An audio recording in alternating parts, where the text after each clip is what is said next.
जो दृक् शक्ति विषयों को छोड़कर अपने अंतःकरण में सम्मुख प्रवृत्त होती है, वह प्रत्यक्ष चेतना है। ईश्वर प्रणिधान से केवल शीघ्रतम समाधि का ही लाभ नहीं होता है, किंतु अंतराय जिनका वर्णन अगले सूत्र में किया जाएगा, उनकी निवृत्ति पूर्वक प्रत्यक्ष चेतना के स्वरूप का भी साथ ही साथ साक्षात्कार हो जाता है। इसी के बोधनार्थ सूत्र में अपि पद दिया है। भाव यह है कि उपास्य के जिन गुणों की भावना करके उपासक ध्यान करता है, उन्हीं गुणों का उपासक में समावेश होता है। जैसे ईश्वर चेतन कूटस्थ नित्य है और कलेशादिकों से रहित है, वैसे ही वास्तव में जीवात्मा भी चेतन कूटस्थ नित्य और कलेशादिकों से रहित है। इस सादृश्यता से ईश्वर के ध्यान रूप प्रणिधान से प्रणिधान कर्ता को अपने शुद्ध निर्विकार स्वरूप का भी प्रत्यक्ष ज्ञान होता है। तात्पर्य यह है कि अत्यंत विरुद्ध धर्म वाले पदार्थों में एक के ध्यान से दूसरे विरुद्ध धर्म वाले पदार्थ का साक्षात्कार नहीं हो सकता, किंतु सदृश पदार्थों में एक के ध्यान से दूसरे सदृश पदार्थ का भी साक्षात्कार हो सकता है।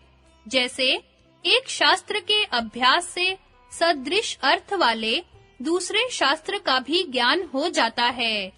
इससे यह अभिप्राय है कि व्यवधान का अभाव होने से ईश्वर प्रणिधान से प्रथम ईश्वर का साक्षात्कार न होकर प्रणिधान कर्ता को अपने कूटस्थ नित्य शुद्ध स्वरूप का ही साक्षात्कार हो जाता है और योग विघ्नों का अभाव हो जाता है। वाचस्पति मिश्र लिखते हैं कि जो विपरीत जानता और चेतन है, उसको प्रत्यक्ष चेतन कहते हैं, अर्थात अविद्या विशिष्ट जीव। ईश्वर चिंतन से जीव का यथार्थ स्वरूप जाना जाता है। यद्यपि अन्य के चिंतन से अन्य का ज्ञान नहीं होता, किंतु जीव ईश्वर से चेतना धर्म में सदृश है। इससे सदृश वस्तु का ज्ञान हो सकता है। प्रत्येक वस्तु के प्रति जाता है अथवा सब में अनुगत होता है। इस व्युत्पत्ति से प्रत्यक्ष शब्द से ईश्वर को भी ले सकते हैं। तब ईश्वरोपासना से जीव ईश्वर दोनों का ज्ञान होता है। विशेष वक्तव्य सूत्र 29। प्रत्यक्ष चेतना प्राज्ञ का बोधक है और प्राज्ञ पुरुष से प्रतिबिंबित चित्त अर्थात कारण शरीर के संबंध से आत्मा का नाम है। इसलिए 3 मात्रा वाले पूरे ओम की उपासना की अस्मिता भूमि में प्रत्यक्ष चेतन का साक्षात्कार होता है।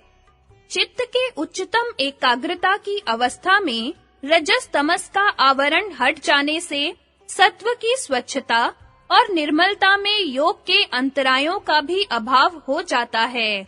असंप्रज्ञात समाधि से पूर्व ईश्वर प्रणिधान का यह विशेष फल है। संगति ईश्वर प्रणिधान से जिन अंतरायों का अभाव बतलाया है, उन चित्त को विक्षिप्त करके एकाग्रता को हटाने वाले योग के विघ्नों का स्वरूप अगले सूत्र में निर्देश करते हैं। व्याधि त्वानि बराबर व्याधि, स्त्यान, संशय, प्रमाद, आलस्य, अविरति, भ्रांति दर्शन, अलब्ध भूमिकत्व और अनवस्थित्व। चित्त विक्षेपः बराबर चित्त के विक्षेप, ते बराबर वे, अंतरायाः बराबर विघ्न है। अन्व्यार्थ व्याधि, स्त्यान, संशय, प्रमाद, आलस्य, अविरति, भ्रांति दर्शन, अलब्ध भूमिकत्व, अनवस्थिति तत्व, ये चित्त के 9 विक्षेप विघ्न हैं। व्याख्या व्याधि धातु रस और करण को विषमता से उत्पन्न हुए ज्वर आदिक व्याधि कहलाते हैं। वात, पित्त, कफ इन तीनों का नाम दोष है। रस, रक्त, मांस, मेद, अस्थि, मज्जा, शुक्र ये 7 धातु हैं। इनकी इयता को त्याग कर न्यूनाधिक हो जाना धातु की विषमता अथवा दोष प्रकोप कहा जाता है। भुक्त पीत अन्न जल के परिपाक दशा को प्राप्त हुए सार का नाम रस है। खाए पिए अन्न जल का सम्यक रूप से न पचना रस की विषमता है। करण नेत्र आदि इंद्रियों का नाम है। कम देखना, कम सुनना आदि करण की विषमता है।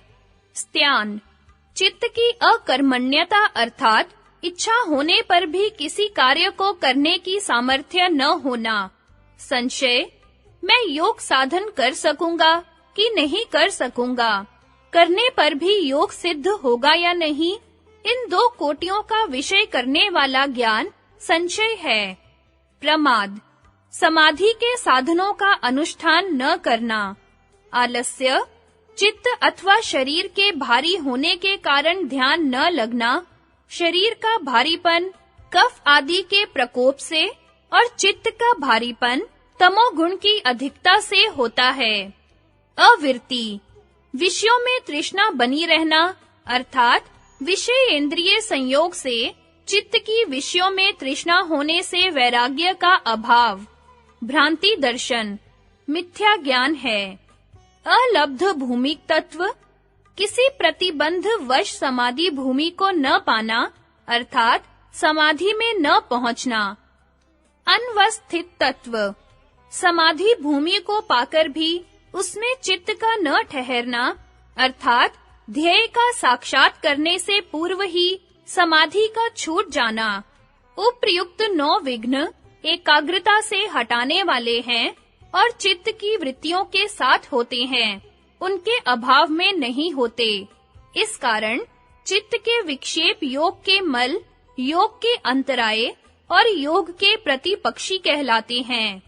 संगति, केवल पूर्वोक्त 9 ही योग के प्रतिबंधक नहीं है, किंतु उनके वर्तमान होने पर अन्य प्रतिबंधक भी उपस्थित हो जाते हैं, जिनके स्वरूप का अगले सूत्र में निर्देश करते हैं। दुख बराबर दुख, दौर्मनस्य बराबर दौर्मनस्य, अंग में जयत्व बराबर अंग में जयत्व, श्वास प्रश्वासः बराबर श्वास और प्रश्वास, विक्षेप सह भुवः बराबर विक्षेपों के साथ होने वाले हैं अर्थात पूर्वोक्त अंतरायों के होने से यह 5 अन्य प्रतिबंधक भी उपस्थित हो जाते हैं।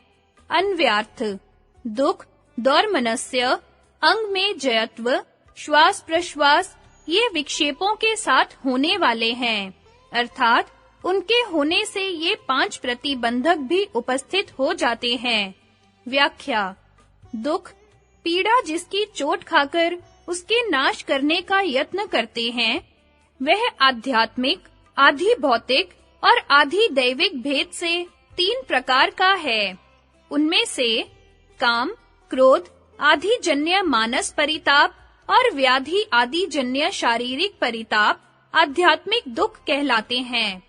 आत्मा यहाँ मन तथा शरीर के अर्थ में प्रयोग हुआ है। सिंह, सर्प आदि भूतों से जन्य दुख आधि भौतिक हैं। भूत यहाँ प्राणियों के अर्थ में प्रयोग हुआ है। विद्युत्पात, अतिवर्षण, अग्नि, अतिवायु आदि दैविक शक्तियों से जन्य दुख आधि दैविक हैं। दौर्मनस्य, इच्छा की पूर्ति न होने पर मन में क्षोभ होना। अंग में जयत्व, शरीर के अंगों का कांपना। श्वास, बिना इच्छा के बाहर के वायु का नासिका द्वारा अंदर आना। प्रश्वास, बिना इच्छा के भीतर के वायु का नासिका छिद्रों द्वारा बाहर निकलना। ये विक्षेपों के साथ होने वाले उपविक्षेप अथवा उपविघ्न हैं। संगति, उपर्युक्त विक्षेप और उपविक्षेप विक्षिप्त चित्त वालों को ही होते हैं, एकाग्र चित्त वालों को नहीं होते। इन समाधि के शत्रुओं को अभ्यास वैराग्य द्वारा निरोध करना चाहिए। उन दोनों में से अभ्यास के विषय को उपसंहार करने के लिए अगला सूत्र है।